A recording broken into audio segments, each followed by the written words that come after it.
जल उठे सीना, आंखों में आग बा, यूपीएससी के सपना अब जागबा। दिन रात मेहनत ना रुकब अब यार, किस्मत से लड़के लिखब इतिहास। किताब के पन्ना बोले उठ रे जवान, मेहनत से बदल जाला पूरा जहान। हार के अंधेरा कब तक डराई, हिम्मत वाला ही मंजिल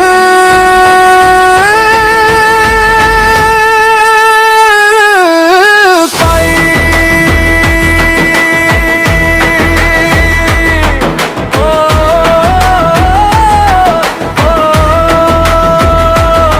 सुबह के किरण संग उठेला सपना, नींद छोड़ पढ़ेला अपना सपना। माई के उम्मीद, बाबूजी के आशिक, दिन चमकी उपयस के प्रकाश। पसीना गिरे तो मोती बन जाला, संघर्ष वाला ही आगे निकल जाला। तूफान आवे चाहे लाख कठिनाई,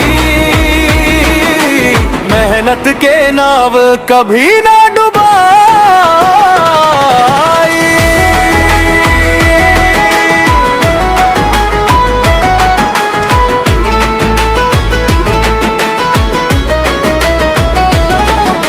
नोट्स के ढेर और आंखों में जुनून, दिल में जलत बा सफलता के सुकून। दोस्ती कम किताबें साथी बनल, हर एक सपना अब सच्चा लगल।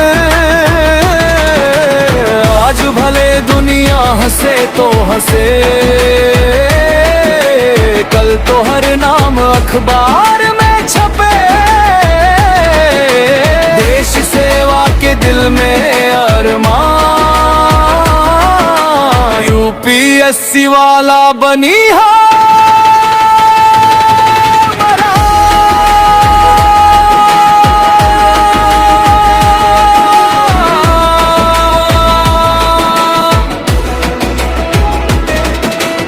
लेखक सनोज के कलम पुकारे।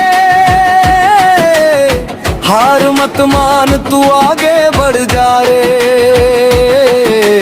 एक दिन इंटरव्यू में चमकी मुस्कान। पूरा हो जाए माई बाबू के अरमान,